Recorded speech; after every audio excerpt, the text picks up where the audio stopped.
right, you guys, as you can see by the thumbnail, I'm back with another one like the other one, and I'm still breathing.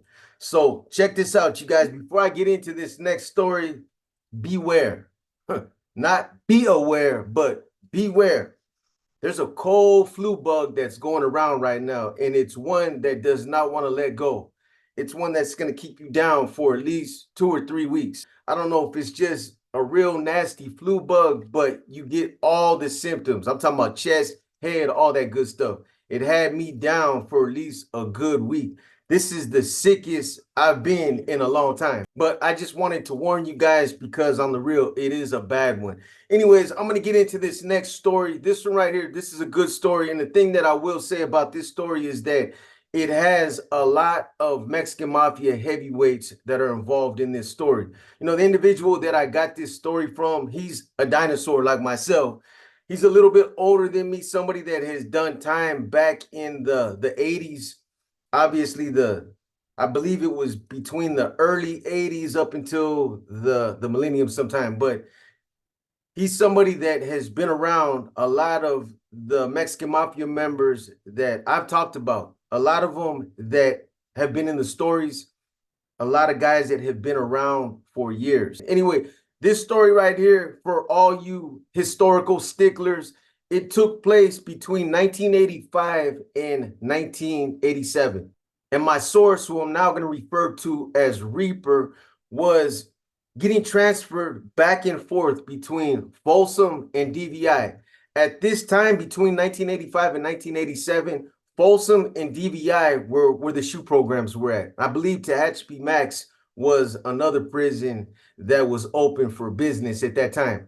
Pelican Bay and Corcoran, keep in mind, they didn't open up until around 1988, 1989. They were probably just breaking ground. They had tractors out there pushing dirt around, setting the foundation down when this story was playing out. I don't know the specifics or the circumstances behind that story, but I'm sure I'll get them for a later story for you guys. And then the reason why he was getting transferred to DVI is because he had an attempted murder on a correctional officer out of San Joaquin County. When a court date would come up on either one of these cases, they transport him to Folsom, and then Folsom, they transport him back to DVI, so on and so forth. The other thing about this is because he had so many court dates, because they were so frequent, and because he was considered a higher security level inmate, they transported him in unmarked vehicles. So instead of catching the gray goose with other inmates, he would get moved in unmarked cars. And like I've said in some of my other stories, this definitely comes with some advantages. Because when you're riding on the gray goose,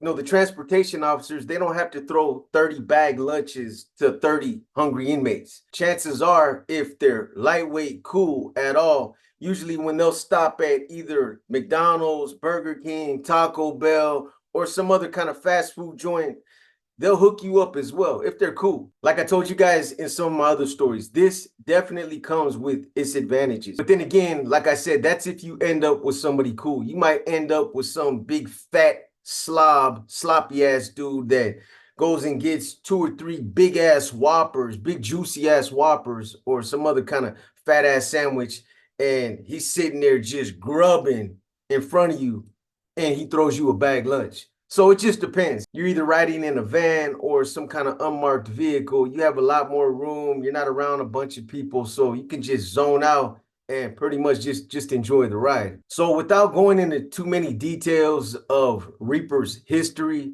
at the time that this story took place, he had a significant history documented in his C file, or for the lack of a better term, his CDC career. IGI definitely knew who he was. And although he wasn't officially a Mexican Mafia member, they had him documented as being one. So back in the 80s and 90s, the validation system that the California Department of Corrections and so-called rehabilitation was using was seriously flawed. In those years, you had a lot of guys that were being misidentified as being active members of different groups, and they were giving them indeterminate shoe programs. So the whole system was a sham. Before they made the Valdivia revisions, and then later on after that, they would make some more revisions on the validation system, it was cakewalk for IGI to validate prospective gang members. All they needed was 3 points in a number of different variables, and you were gone. They could have used a picture that you took with somebody else that was validated, or they could have used a tattoo that they identified as being a certain gang's insignia. There was a number of different ways that they were using to manipulate this system. Again, if you were involved in like some type of event, like a melee or a riot that they identified as being gang initiated, or if they say that you planned, orchestrated, or initiated this for some type of gang purpose, that was it. And then one of the more controversial points that they used was a point for like self-admission.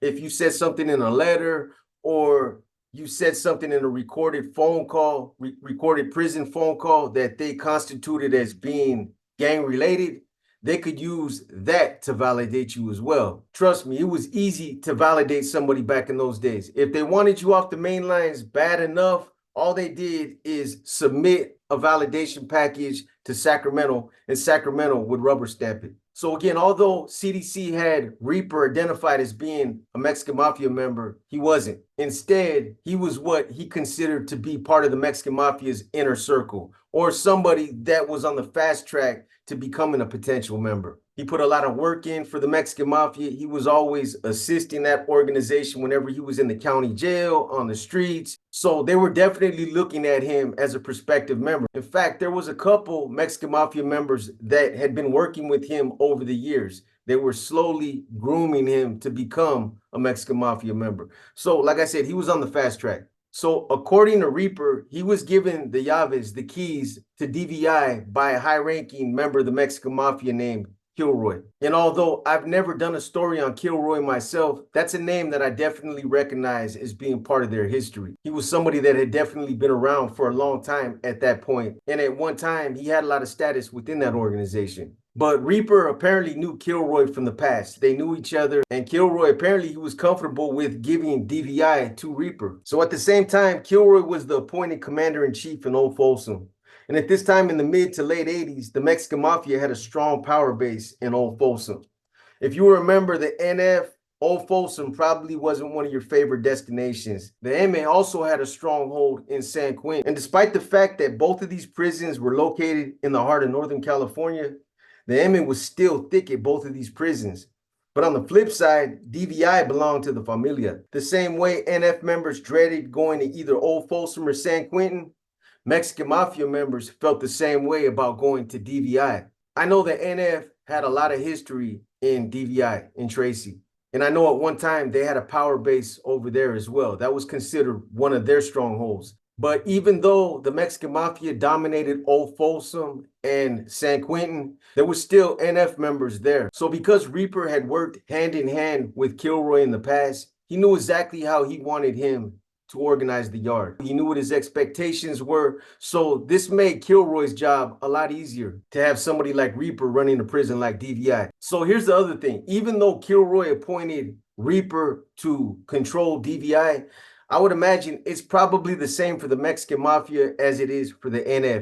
Meaning, if you had a solid Sureño like Reaper controlling DVI, if a Mexican Mafia member would have been present, he would have automatically have taken over because the Sureño doesn't have authority over a Mexican Mafia member. So I would imagine that at the time when Reaper was in DVI, there was not another Mexican Mafia member that was present. Anyways, one of the things that Kilroy required and was adamant about was maintaining an open line of communication. That was something that he placed a lot of emphasis on, communication. That was a requirement that was an integral part of his security. This is how they kept each other abreast of everything that was happening at these prisons. Who was there, who pulled up, who transferred out, and everything that was going on with the other groups that the Mexican Mafia considered to be its adversaries. So the next time that Reaper got transferred out to court in Sacramento, he went to court, made his court appearance, and then he was transported directly to Old Folsom. And this was a routine that he had gotten used to. With the exception of a few minor things, the routine rarely changed. The only thing that changed was where they housed him after he made his court appearance. He would always end up in different blocks on different tiers. But that actually was a good thing because this enabled him to see more people. Anytime you leave a block, whether it's OTC or you're getting transferred out somewhere, you're out there on a mission. You're always trying to gather as much information as you possibly can. Imagine yourself stranded somewhere where, you're only getting a limited amount of information. Then you have an opportunity to get outside somewhere and to gather as much information as you can, all the latest things that are happening. That's what it's like when you go OTC or when you're on this type of movement. The more people you see, the better it is. So one night while Reaper's still in DVI, knocked out in a dead sleep after another long day of burpees, Navy SEALs, calisthenics, all that good stuff, the tier officer pops up at his door and he tells him to pack his property. He's going OTC, out to court. And he was well aware of the fact that he was going to transfer at any time because obviously he kept track of his court days. So the ride to the Folsom courthouse was literally just a few uneventful hours away from Tracy to Sacramento. So when Reaper finally made it back to Old Folsom, he ended up landing in 3 block on the 5th tier. And at that time, the shoe was packed out. They were full. So there was a section of the 5th tier that they were using as the shoe overflow. And that's where they put him. So the CO escorts him up to the 5th tier, puts him in his cell, pops his tray slot, takes the handcuffs off him. And as soon as the CO walks away, Reaper's people immediately get at him. Toro from Santa Paula and Jocko from Azusa were on that same tier with them a couple doors down. And at that time, 1985, both of these individuals were well-known Mexican Mafia members, but they were up-and-comings. So besides Toro and Jocko, there were a lot of other Sureños on that tier with Reaper that he knew as well, either from doing time with in the county jail or from doing time with in other prisons in the past. But again, they were thick in Old Folsom at that time. Driving up to Old Folsom would be the equivalent of like a Norteño driving up to San Quentin and landing in C-section today. So there was a lot of people that he knew there. And one of those individuals in particular that he had known for years growing up was Shorty from El Sereno, Lock Street. I don't know what the relationship between Lomas and Lock Street is out there, but apparently Reaper has some deals that helped start up Lock Street. So apparently him and Shorty had a lot of history together. And as far as Shorty himself, he was somebody else that was also striving to become a Mexican Mafia member like Reaper. He had put in a lot of work. He was somebody that they considered to be a stand-up type of individual. And he was somebody else that they considered to be on the fast track for Mexican Mafia membership. So Reaper, he gets there and he goes through all the formalities of the new arrival screening process. I'm sure the Sureños have their way of doing it. It probably doesn't differ too much from how the Norteños do it, but at some point they get at him, they collect all his vital information, his name, his birth date, his hood, his Picasso, a little bit of his CDC history, his status, why he's there, his controlling case, all that good stuff, so that they can make sure that he's somebody that doesn't have a green light on him, that he's not somebody that's been put on the list. If not, they don't have anything that's showing that this individual is in trouble, he's under investigation, or he's no good, they'll clear him. At that point, once he's cleared, then they'll send him a care package. They'll send him all his necessities, everything that he needs. Toothpaste, soap, deodorant, shampoo, lotion, some coffee, some Zuzus and Wham Whams, everything that he might need. He might even need some cleaning supplies, but they'll make sure that he gets everything that he's got coming to him, and they'll set him up. This is customary. When you get cleared in a household like this is how they embrace you. Hey, brother, welcome to the household. Here's all your necessities, everything that you need, and then they'll give you a quick rundown of the program, the household policies, and that's it. You're functioning, you're a part of that household. So that's what they did to Reaper. He gets his care package, they're embracing him, and now he's chopping it up on the tier. And he just so happened to pull up at the right time, literally, because a couple days before he got there, they had went up with the batch of Pruno. In other words, they started cooking wine a couple days before he got there, and the day he landed, the wine was done. Pulque pronto. It was done. It was ready to go. Even if it was sugar water, it didn't matter. They were ready to drink that day. And that always happens. Whoever's got the wine, a lot of the times, a day before it's even ready, they want to drink so bad that they'll bust the batch open before it's even ready. So that's what they did that day, I'm assuming. Whoever had the wine, he's down there straining it, putting everybody's wine in bags. And because Reaper pulls up, he's cleared. he gets a bag as well. Lucky day, jackpot, he hit. And that's considered a luxury in there. Trust me, a little bit of wine, you're not expecting it. But not only that, it gets better. Toro from Santa Paula, he ends up shooting a little bit of Yesca down there to him as well. So this fool, he's blowing trees now. He's drinking wine. He's feeling himself. He's on the tier with everybody else. They're chopping it up, telling war stories.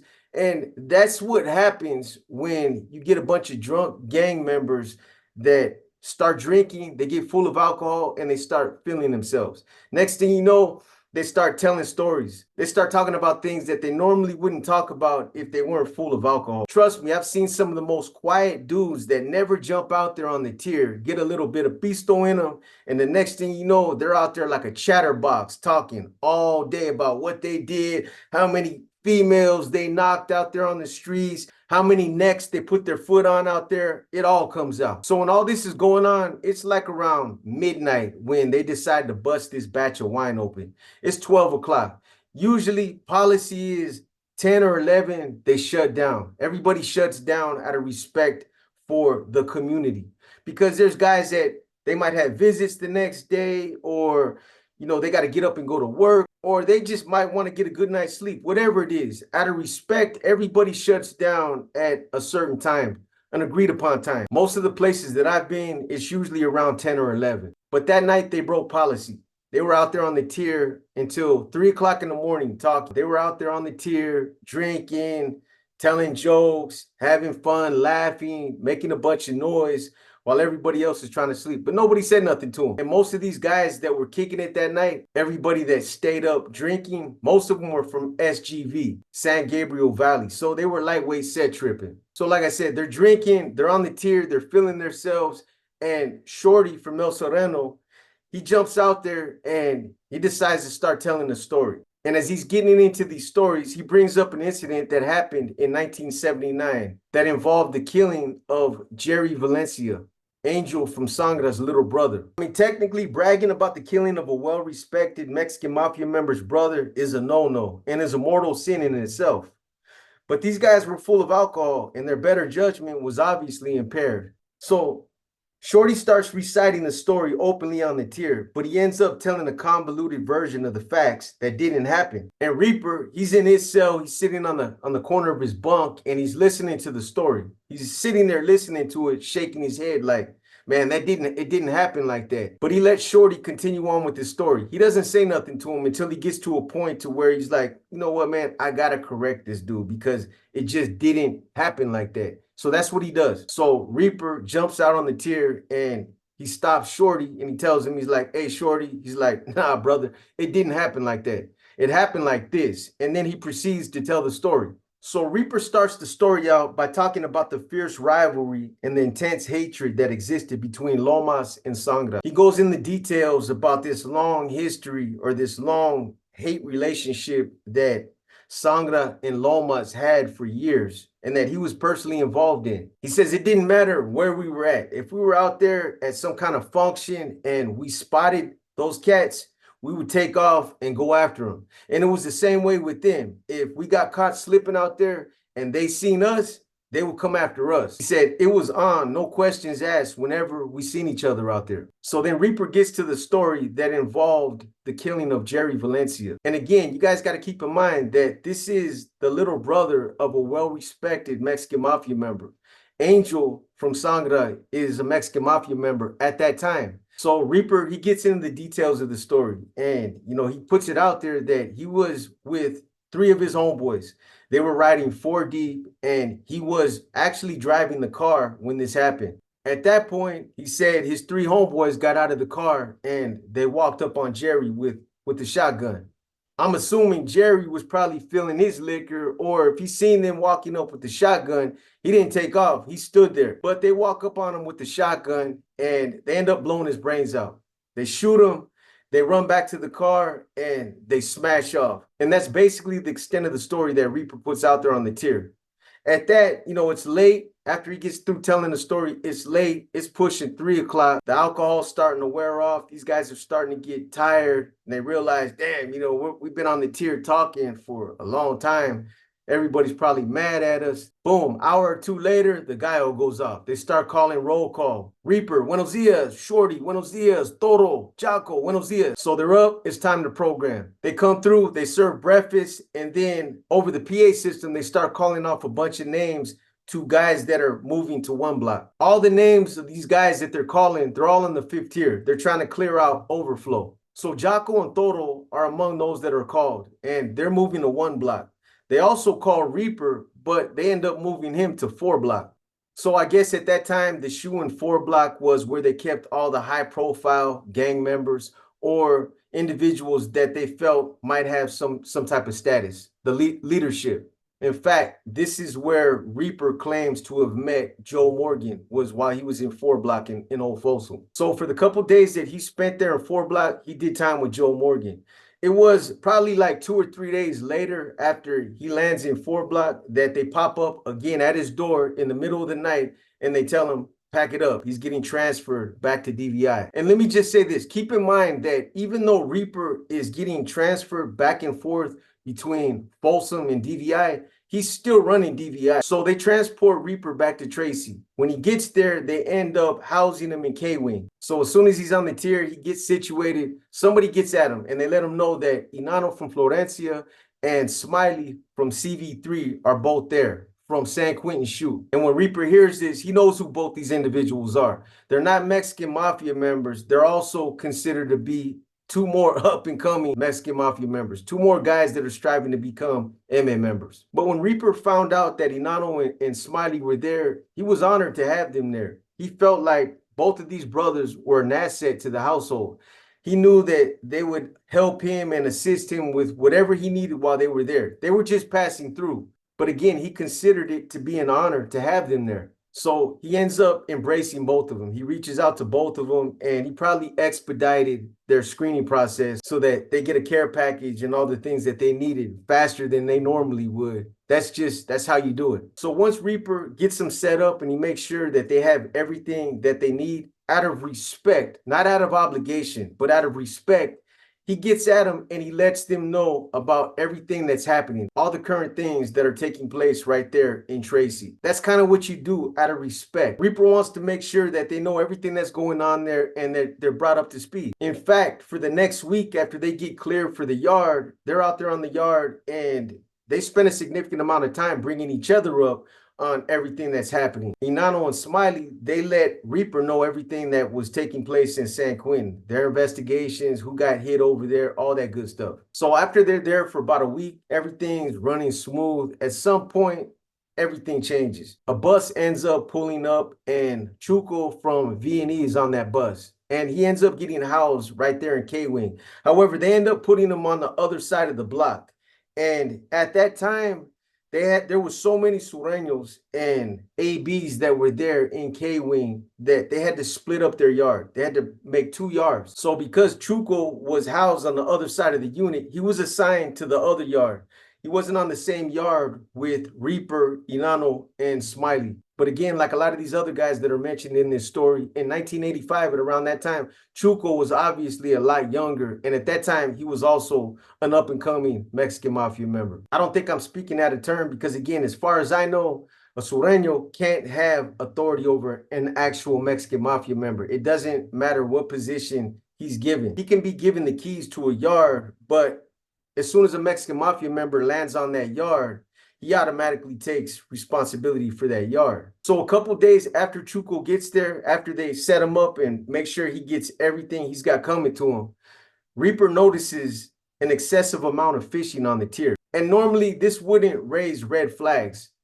If you're on a tier and you see an excessive amount of fishing, it could just be somebody got drugs, somebody's got tobacco or something like that. There's a lot of things that factor into that. And normally whenever there's that kind of movement, when there's a lot of fishing going on, it's usually because something's either coming from him or going to him. But nobody's saying nothing to him. The kites that are moving back and forth are going right by his door. And for those of you that don't know what fishing is, let me give you the short version. So like I told you guys in one of my other stories, whenever you're in one of these type of environments where you're in the hole or you're in a shoe type of setting, you're locked up, and you obviously can't walk out of your cell and walk down the tier and hand a kite to somebody that you're trying to get at whenever you want. You're locked up. So in order to get that kite down there, you got to improvise and get it down there some way, and that's through fishing. So when you fish, basically what you're doing is you take a little bit of nylon from your boxers or your socks, you make a long spool of string. That's your line. The same way you fish in that reservoir, that little puddle down the street from your house, is the same concept when you're fishing on the tier. So you take that spool of string and you make a weight. You tie that on the end of your string, and you use that weight to throw under your door, and you slide it out so that it will slide down the tier. So whoever you're trying to get at, they'll make a line themselves. So then when you throw your weight down there, they'll throw their weight out, and you guys will try to tangle your lines up, or you'll put a hook on it so that you can pull it in. Either way, once you guys are connected, that's your method of communicating right there. Because then you can take whatever kite that you have, whatever's going down there to whoever you're trying to get at, you can just tie it on the line and tell them to pull it. They'll pull it in, they'll look at it, they'll read it, and then they'll strike up a response. Then they'll tie their kite on the line and tell you to pull it back. So that's kind of how you communicate back and forth. That's the concept. That's the short version. So that's what they're doing. They're fishing. Reaper sees lines going back and forth, and he starts to wonder what's going on. So this definitely got Reaper's attention. But what became more concerning is that he also heard what sounded like someone sharpening a weapon. This is a distinctive sound of steel being grinded against concrete. And whenever you're in a whole type of setting again, or a shoe program, and you hear somebody sharpening a weapon, that's definitely reason for concern. That means somebody's about to get stabbed, somebody's plotting or planning to move on somebody, something's about to happen. This is like security 101 right here. Whenever you're in that type of environment, a hole or a shoe, and you hear somebody grinding a weapon down, or you smell somebody burning plastic, your ability to detect those things could come down to life and death. So when Reaper hears this, he immediately reaches out to Inanno and Smiley. And he basically tells him, he's like, hey, you guys hear somebody sharpening a weapon down there? You guys hear it? So I don't know if Reaper got at Inanno or Smiley. I don't know which one he got at. But whichever one he gets at, they respond back to him by telling him that they believe that the Norteños and the Bloods are sharpening weapons, and that they might be plotting an attack. Keep in mind, this is the mid-'80s. There didn't need to be a defining incident or a reason for an attack.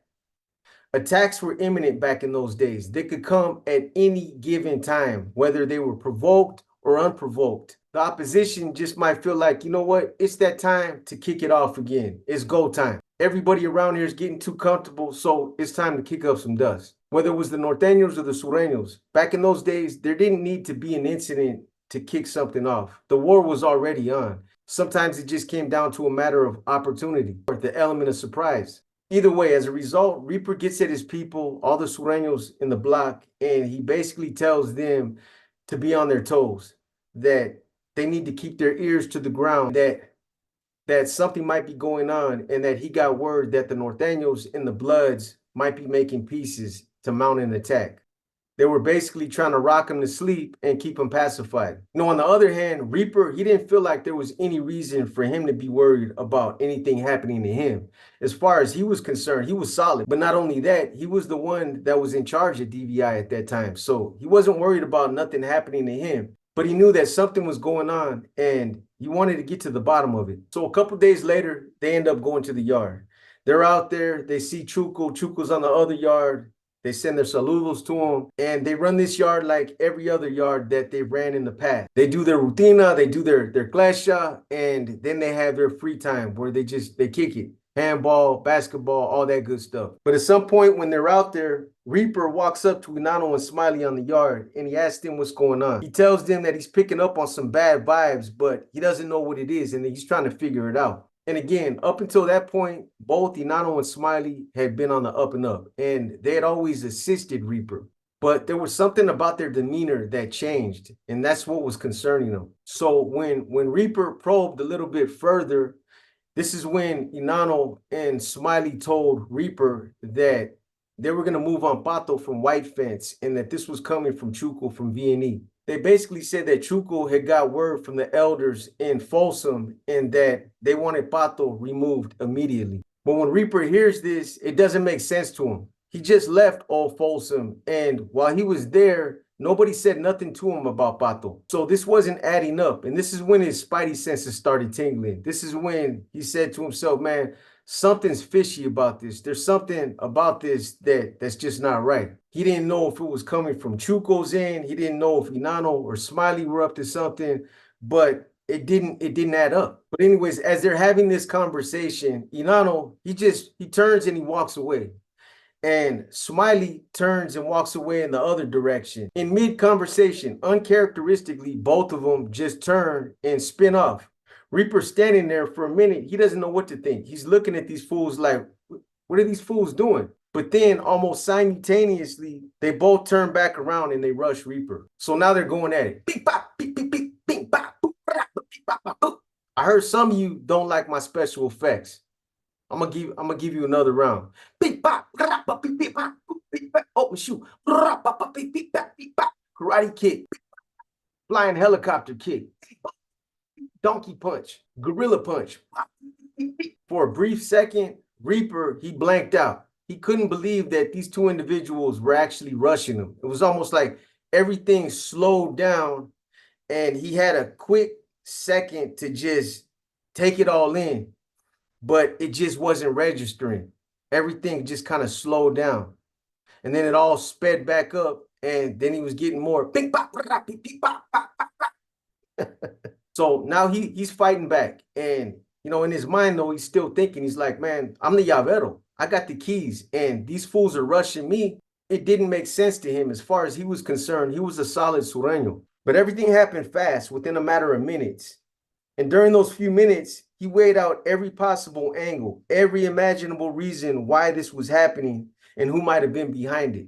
Again, he kept thinking back to Chuco. It definitely has something to do with Chuco. That's when everything changed. But why? Why would Chuco authorize a green light on him? He didn't know, but he was definitely going to find out. In the meantime, he had to get back to fighting Inano and Smiley. So Reaper, he's throwing punches in every direction. He's trying to go at both of these individuals. And, although he didn't stop and look at himself, out of his peripheral, he starts seeing blood. And that makes him focus on their hands. That's when he realizes these fools got weapons. They're not punching me. They're stabbing me. But if Reaper had that flight or fight reflex, it wasn't going to be flight. He was going to fight, and he'd have to deal with the holes that they were putting in him later. So both of these cats are coming at him with just as much intensity as he's coming at them with. They're trying to take his head off. But just as fast as it all started, it stopped. These kind of fights, they rarely last more than 2 minutes. If you get 2 minutes in, that's a long time. Normally, they're going to last anywhere from 45 seconds to a minute, unless you got a cool-ass gunner in pocket that you have an understanding with and you're able to get at him and tell him, hey, we're going to put some work in. Can you give us a little bit of time? And he's like, I'm going to give you guys about 45 seconds. I'm going to turn my head and act like I don't see it. But when I tell you guys to get down, get down. We've actually had gunners that we had understandings like that with in the past, and they let us do our thing. They understand our politics, and a lot of the time they know that there's a good reason for it. But to Reaper's luck, this wasn't one of those cool gunners.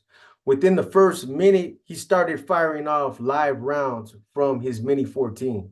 And almost immediately, Inano and Smiley, they both hit the deck. They got down before Reaper got down. So anybody that was watching, it was obvious that this wasn't an attempt to take his wing. This was obvious. In fact, it was kind of sorry, especially considering that this was coming from two seasoned sureños that were striving to become members of the Mexican Mafia. These are not the kind of bones that you can brag about. So when it was all said and done, Inano and Smiley were both proned out. Reaper, on the other hand, was kneeling down. He knelt down and, he was evaluating his injuries. He was looking at his arms and his chest where he took the brunt of the damage. And he was definitely leaking, but he's there kneeling and he's thinking to himself, man, I've probably cut myself worse shaving my head with state razors than what they just did to me. Pieces they used were garbage. They barely broke his skin. But just as Reaper was looking at his wounds, Inano and Smiley both said, fuck you, puto. That's from La M. Es pido that you lock it up, bitch. That's what they told him. Reaper responded by saying, Reaper responded by saying, "Fuck you, Inano. Ain't nobody locking shit up. And I'm going to get my run backs." Not my words. Those are actual quotes. So anyway, after they go through the meticulous process of removing everybody off the yard one by one, cuffing them up and escorting them back to their cells, they eventually get to Reaper, where they take him to the infirmary. He literally required 15 band-aids, and then they medically cleared him. The pieces that they used, they had good points on them. They broke flesh, but it was almost like they were made out of aluminum, because as soon as they hit bone, they bent back and they were basically useless. I actually seen something like that happen before, where somebody was getting stabbed, and in the process of stabbing this individual, he bent the piece back and started stabbing him again. It bent again, and he bent the piece back again and then went back in on him. I'm not advocating for violence, but you got to find a way to do what you got to do. And as he's walking back to his cell, he's thinking about everything that happened.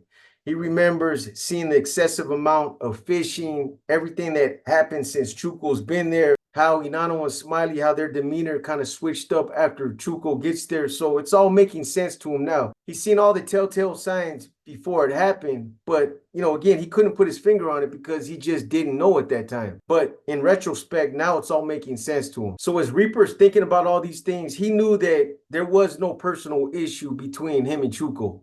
So he knew that this just wasn't Chuko pushing a line against him. It had to be somebody else smutting him up. Somebody had to put some smut out there on him. Somebody had some type of personal agenda, cutthroat politics. This had to be motivated by somebody with an agenda. That much he knew. Figuring it out was where he was stumped. And when something like this happens, obviously you're pissed off.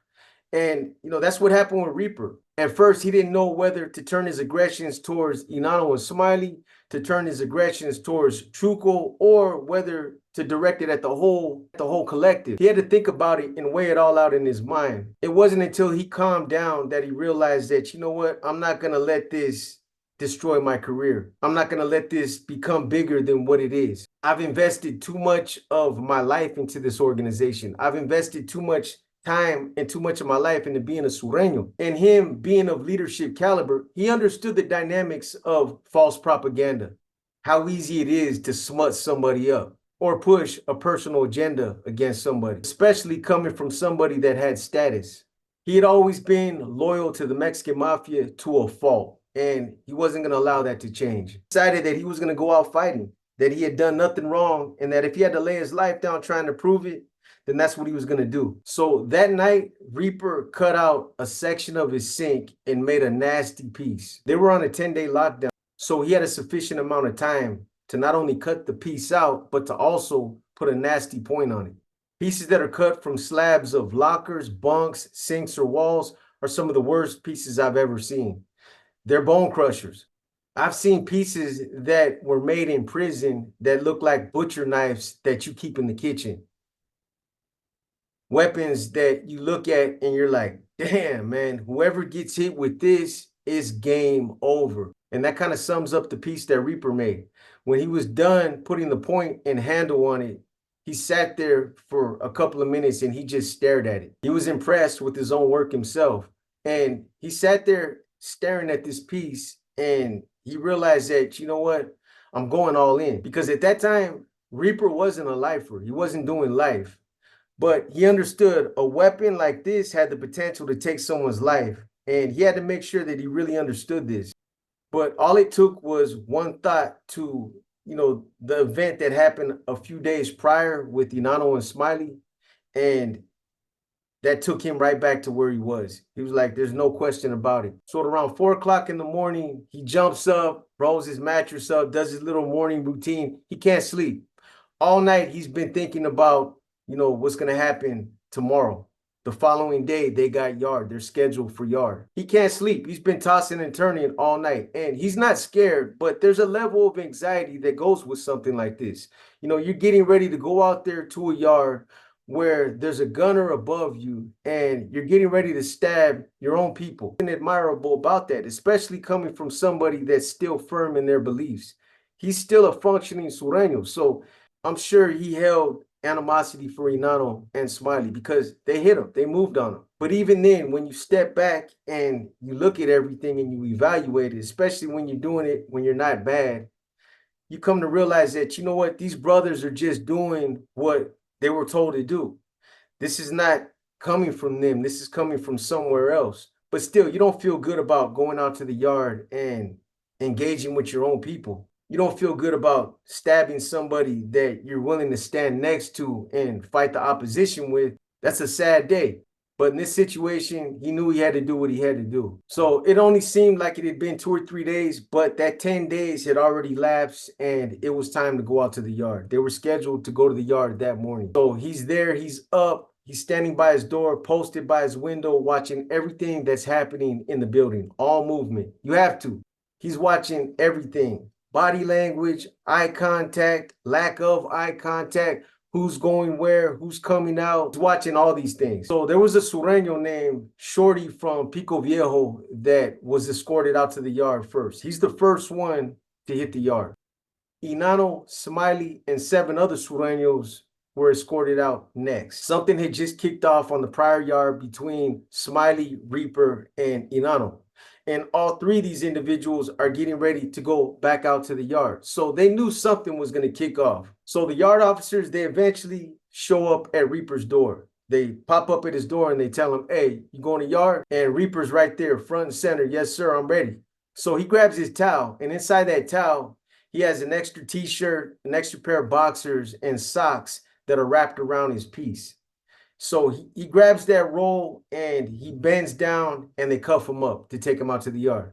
After you're out there on the yard, you work out, you play handball, you play basketball, you want to jump in the shower and throw on a fresh set of clothes. I'm assuming they must not have stripped these guys out back in those days or in this particular shoot, because bringing a weapon like that out to the yard never would have worked in any of the holes or the shoes that I've ever been to. They strip you out and search everything you're bringing out to the yard right there in your cell. A lot of the times they'll even strip you out again right before you get to the yard when you get into that little enclosure. And then when you're coming back in from the yard, it's the same thing. But apparently they weren't doing that in this hole at that time, because as Reaper describes it, he just grabbed his shower roll, they cuff him up, and then they escort him out. Keep in mind that Inano, Smiley, and all these other Sureños have been out there on the yard for at least 10 to 15 minutes now. So it's probably safe to assume that they already had dropped their weapons and that they're waiting for Reaper. At least that's what I would have been thinking. If I knew I was going to go out to a yard and I was going to get off with somebody and they had an opportunity to make it out to the yard first, every minute that goes by, I know there's a stronger likelihood of them dropping pieces, and that there's a potential for these guys to have weapons, and that this is something I'm going to have to contend with. So when he finally comes out to the yard and he gets a visual on the yard, he starts taking everything in. He's watching all the movement. He looks up at the gunner to see what the gunner's doing. He gets a visual on his targets, Inano and Smiley, and then he looks at everybody else, where they're positioned at on the yard. He takes in as much information as he can. That's what you're doing when you're in that mode and you're getting ready to go out and do something like this. You look at everything that's relevant to your mission, and that's what he was doing. Because if they put security on the gate, then he'd either have to breach it in order to get to his targets, or he'd just have to deal with whoever he encountered at the gate. A lot of the times, these kind of structured yards where you have Mexican mafia members or NF members out there, they always put security on the gate, but apparently that wasn't the case here. Most of the yard was in the far corner. Most of the Sureños, the 7 Sureños that all got escorted out after Inano and Smiley, most of them were either playing handball or they were just posted up in that corner talking. And I'm sure everybody knew what was going on out there, but everybody was trying to act like they weren't looking at Reaper when he walked out, because that's what you do. In those kind of situations, something's going to happen out there. You don't never stare at somebody that is about to get off on the yard. You just kind of continue to do whatever you're doing out there, and you're watching out of your peripheral. You're taking glances every now and then, but you're not going to just stand there and just stare at somebody. Oh man, as soon as the gate opens, these 2 fools are going to get off. I already know it's coming. It's a form of dry snitching. So Inano and Smiley were both in an area of the yard by themselves. And then you had Shorty from Pico Viejo that was by the shower and the toilet. He was just standing right there, posted up.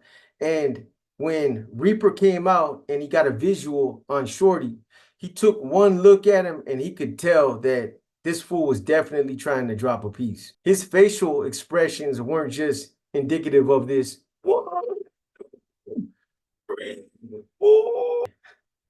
In other words, it was over there straining, but he was also reaching around his back and he was making no effort to hide what he was trying to do. So as they put Reaper in the entrance area of the yard, he looked over and sees Inano yelling at Shorty in haste, but at that point, he couldn't figure it out. And then it dawned on him. Shorty can't drop the piece. He's struggling with getting the piece out.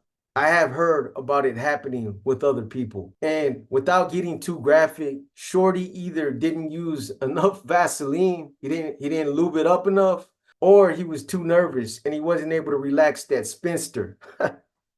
That rubber band that kind of keeps everything together. At any rate, they take the cuffs off of Reaper, the gate opens up, and it's go time. Reaper steps out into the yard. He takes one last look up at the gunner to see where he's positioned, and then he makes a beeline towards Inano. As Reaper starts to walk towards Inano, he starts unrolling his shower roll so that he can get to his piece. And then once he gets his weapon, he advances on Inano and he starts hitting him. This time, he's got the piece and Inano's forced to fight with just his fist. But this time, the tables turn. This time, he's got the weapon and Inano's forced to fight him with just his fist. So they start going at it. Inano squares up with them and they're going at each other. And they go at it good, but again, it only lasts for about 30 to 45 seconds. So Reaper hits him in the chest, and then he goes in for the jugular. But Inano coils up and tries to protect the vital areas on his body, his heart and his neck. Reaper, on the other hand, is focused on what he's doing. He's trying to take Inano's win, and the knife he's using is inflicting serious damage every time he hits him. You guys got to remember, the weapon he's using is a slab of steel that he cut from his sink. So just use your imagination. If you guys have seen those type of flats before, then you know what I'm talking about. But Reaper, he finally managed to get him in the neck, and this drops Inano on the spot. If it wouldn't have been for the gunner's quick response, things might have turned out worse for Inano. The gunner, he fires off 2 shotgun blasts that hits Reaper square in the back. Yeah, you heard me say shotgun. Back in those days, in the 80s, 70s, 80s, they used to use shotguns. Over the years, different caliber of guns were used, but back in those days, they used shotguns. So these 2 quick shotgun blasts that Reaper takes to his back, they not only put him down, but they also stop him from advancing anymore on Inano. That put him down. After he got hit with them, he was probably like, I don't want no part of that or no more of that. So the gunner gets off, and at the same time, he hits the alarm. And it didn't take but 15, 20 seconds before that whole area between the yards right there was flooded with officers responding from all over the prison. You had anywhere from 20 to 30 officers that are on the gate. They're all yelling, get down, get your ass down, stay down. So once again, they then go through the slow, meticulous process of taking everybody off the yard one by one until the yard was cleared. Reaper was eventually treated for his wounds caused by the shotgun blast, and then he was medically cleared. Inano, on the other hand, was taken to an outside hospital where doctors performed life-saving measures to save him. Inano, on the other hand, was laying there leaking, and at the time, he didn't realize it, but he was laying there mortally wounded. And if they didn't get him to the infirmary in time, when they did, he probably would have bled out. So Reaper goes to the infirmary, he gets medically cleared, and as he's being escorted back to his cell, the lieutenant and the sergeant for that unit, they tell the officer that's escorting him back to bring him into the office. So he brings Reaper into the office and they sit him down. The lieutenant, he's fishing. He tries to ask Reaper, he's like, hey, what's going on? Is everything cool? They seem confused because as far as they know, Reaper is part of leadership for the Sureños. It's not a secret. These things, they find these things out either when somebody drops out or when somebody drops a kite and they give up information. But Reaper, he refuses to make any comments. He knows that he can't respond to something like that. And it's not on him to do their job, to give them any information. But Reaper, he doesn't make any comments. He knows better. He knows that, he's not supposed to give them any information whatsoever. He's not supposed to deny or confirm whatever they're asking him. He just basically sits there and he tells them, hey, I'm just ready to go back to my cell. So right before they tell Reaper's tier officer to escort him back to his cell, they tell Reaper that they're transferring him back to Folsom tonight, that they're not going to take any more chances of any more blood being spilled, that there's obviously something going on amongst his people. They don't know what it is, but they don't want to find out. So as Reaper is being escorted back to his cell, he has a brief opportunity to pass by Chuco from V&E's cell. And when he's on the tier and he gets close to his cell, right when he's in front of his cell, he leans up close to his bars so that the CO can't hear what he's telling Chuco. And he tells him, he's like, I don't know who politicked against me, but I'm not locking it up. Just know this. And according to Reaper, Chuco just looked back at him. He kind of half smiled and said, do what you got to do. So true to their word, Reaper was transferred back to Folsom that same night under private escort in unmarked cars. He would end up getting through R&R, processed, and housed by 10 p.m. that same night. This time, he went directly back to 1 block and was housed on the 3rd tier, right below Danny Boy from Big Hazard. Again, back in 1985, Danny Boy was obviously a lot younger, but he was already an up-and-coming Mexican Mafia member. So as soon as Reaper gets there and he finds out that Danny Boy is above him, he cleans his cell, does everything that he's got to do to get everything right, and then he wastes no time in striking up a kite and letting Danny Boy know everything that happened. From the time that Inano and Smiley got there up until when Chuco got there, and then obviously everything that happened on the yard. So after Danny Boy gets the kite and he reads it, he tells Reaper, he's like, hey, I'm going to get you out on the yard with us tomorrow, and we'll talk about this more in depth then. This is where Reaper's loyalty withstood the ultimate test. I mean, think about it. He trusted Danny Boy, and as far as he knew, he was righteous. But after just getting hit and with the true details still remaining unclear, this still took some balls. And now, in less than 8 hours, he'd be out on a yard with close to a dozen high-ranking Mexican Mafia members and at least another dozen Sureño soldiers. You have to be pretty firm and dedicated in your beliefs in order to go out to a yard like that. Even if you hadn't done nothing, you don't know if these guys are going to take whatever kind of propaganda is being circulated about you, if they're going to take that as being golden and they're going to take this opportunity to hit you again, or on the other hand, if these are really some righteous individuals, if they're going to give you the benefit of the doubt and listen to what you got to say. It still takes a certain type of individual to be able to face those kind of demons. But in Reaper's mind, there was no way that he was not going to be out there on that yard the following day. And even though he still considered himself loyal to the Mexican Mafia, he still made a peace. He felt like he still needed to make a weapon and to take that weapon out to the yard with him to secure himself.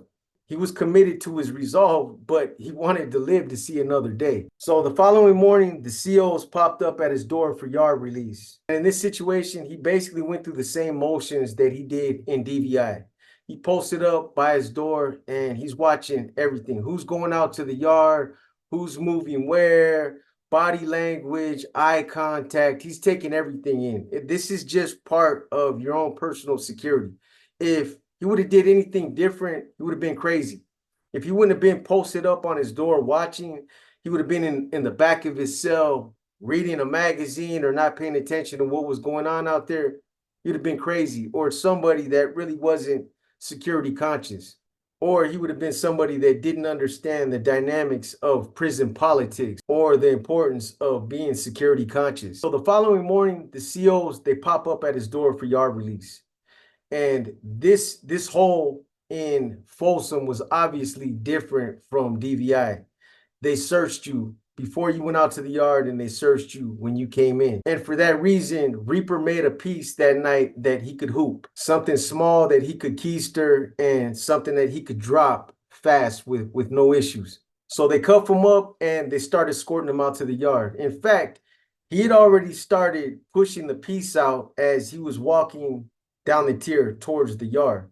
He was prairie dogging. And by the time he got to the entrance gate, the piece was practically already falling out. So by the time he got to the yard, to the little enclosure right before they let you onto the yard, soon as he got the cuff off, he reached around inconspicuously like a professional and grabbed the piece. He had the piece in his hand as he walked out. Keep in mind that anyone else with any real sense of security for themselves, any real seasoned convict would have done the same thing by fashioning a weapon as well.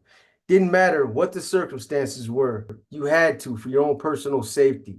But at the same time, he had to be very careful. If he made one mistake by fumbling that weapon or doing anything that would have allowed anyone out there on the yard to detect that he had it, it might have been construed as an act of aggression. And obviously, there's a good possibility that they might have unalived him if they would have found out he had a piece out there. On one hand, you might have had Mexican Mafia members that would have respected it, saying, you know what, hey, I understand. I would have done the same thing. Any soldier would have strapped up and would have took care of numero uno himself. But then on the other hand, you might have Mexican Mafia members that might push a different line. They might have looked at it as like, why did you bring a piece out here? You don't have no confidence in us? You brought a piece out here thinking that you were going to move on somebody? You were going to take off on one of my brothers? So he had to be careful about keeping it completely off the radar. That in itself made the gravity and seriousness of the situation that much more intense. So when his adrenaline finally started to level out and he was able to calm himself down, that's when he first realized just how many Mexican Mafia members were really present. You had Danny Boy from Hazard, Angel from Sangra, Tupi from Ontario, Jaco from Azusa, Toro from Santa Paula, Güero Buff from Hawaiian Gardens, Indio from El Sereno, Night Out from 18th Street, and Boxer from Artesia. Those were the brothers that were on the yard. Those are some heavyweights. A lot of those dudes, Güero Buff from Hawaiian Gardens, Tupi from Ontario, Jaco from Azusa, Toro from Santa Paula, those guys were future leaders at that time. And Güero Buff was one of the founders. So he was definitely out there with some heavyweights. And aside from all the Mexican Mafia members that were there were also a handful of solid Sureños that Reaper knew as well. He knew all of them. And one of those Sureños that Reaper just so happened to know was his road dog, Chaparro from Florencia. He sees Chaparro out there and immediately he posts up right next to him. He had to trust somebody, and Chaparro was somebody who he wholeheartedly trusted. In fact, he would later end up telling Chaparro everything that happened, and upon hearing it, Chaparro told him, hey, I got your back. So 2 hours into the yard, Danny Boy approaches Reaper, and he tells him, he's like, hey, let's take a couple laps, walk with me. So they walk around the yard while Reaper has his knife concealed in the sleeve of his jacket.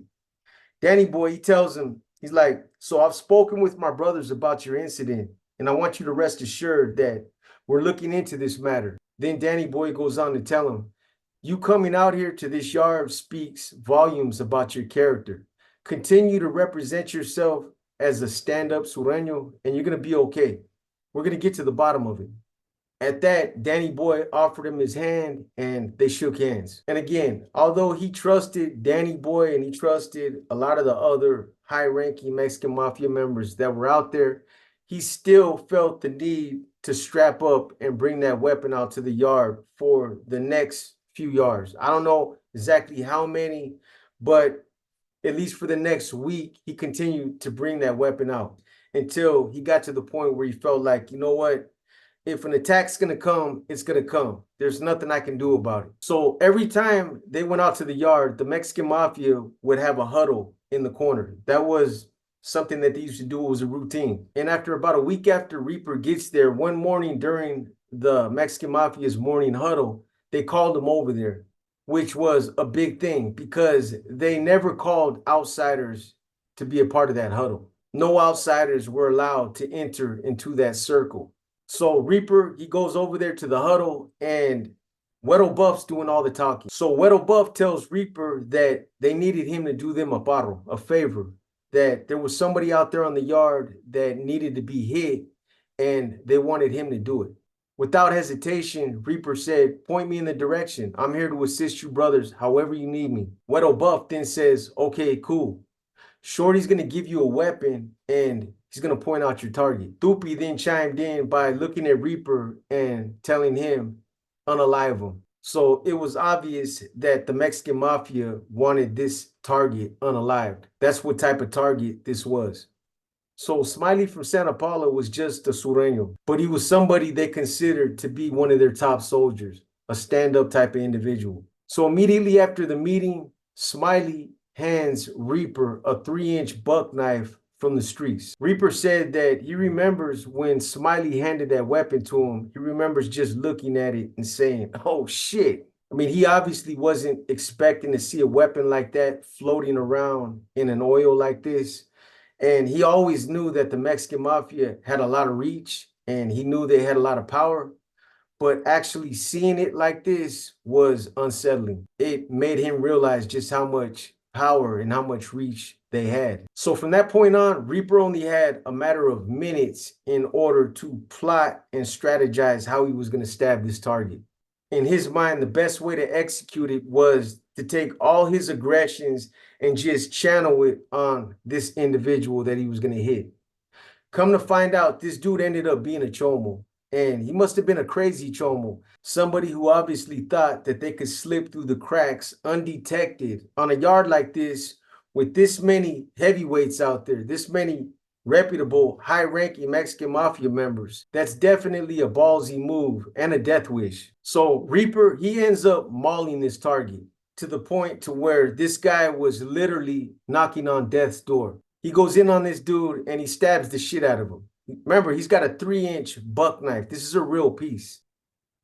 He tried to go for his heart. He tried to hit him in the neck. He hit him in the head a couple of times. He hit him in the back, and the target actually tried to run on the yard. He probably got hit with that knife the first couple of times and was like, I don't want no part of that. Whatever he's got, that shit hurts. Or he's seen it and he tried to get away. And although he fell short of his objective, it was obvious from those that were watching that he was trying to unalive him. So for obvious reasons, the target's name or identity is not being revealed.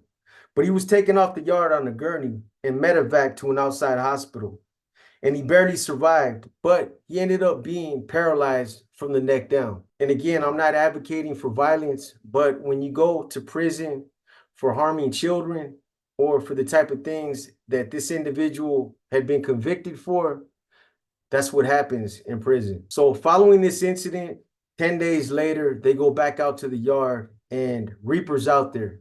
A lot of the brothers that were out there on the yard, the Mexican mafia members, they were congratulating them for a job well done. And at some point, Angel from Sangra, he approaches him and he congratulates him like everybody else. Hey, you did a good job. That's what's up. You let that individual have it. But then all of a sudden, Angel turns cold and says, who the fuck do you think you are, laughing and bragging about the murder of my little brother all over 3 Block? Reaper was temporarily caught off guard by this. At first, he wasn't processing what Angel had just said to him. But then he remembered how Shorty from El Sereno had told that convoluted story on the tier and how he just corrected him. But then he remembered how Shorty from El Sereno had told his version of that convoluted story on the tier when they killed Jerry Valencia, which was Angel's little brother, and that Reaper had just corrected him. Without hesitation, Reaper responded by saying, whoever the fuck told you that is lying. Tell me who said it, and I'll unalive him for lying to us all. Just as he said that, Angel looked at him with a half smile, and almost simultaneously, he turned to look at the other yard. That caused Reaper to look over in that direction. And as soon as he looked over there, he seen 2 sureños hitting Shorty from Lock Street. Then it all made sense. It all started to make sense to Reaper. This was all behind that story that Shorty had put out on the tier. This was all behind these guys bragging and boasting about the killing of Angel's little brother, Jerry Valencia. But by then, they had investigated that incident, and I guess Angel had reached the conclusion that Reaper didn't have any ill intentions. He jumped out on the tier, and he probably was talking about something he shouldn't have been talking about, but he was correcting somebody else's version about a story that they were telling. So with the conclusion of the hit on Shorty from Lock Street, the green light on Reaper was rescinded.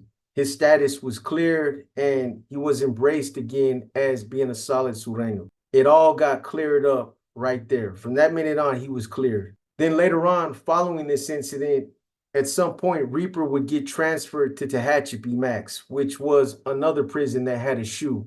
And when Reaper got there, he ran into senior Mexican Mafia members, Topo from Arizona Maravilla and Acha from San Francisco, who both congratulated him and gave him props for not only his medal, but for being a stand-up guy, for standing his ground where a lot of others would have folded. Anyways, I hope you guys have enjoyed this story. I'm already working on the next one that is also another banger. It involves John Stinson and the Aryan Brotherhood, Cuate, and a bunch of other characters that were also high-ranking Mexican Mafia members.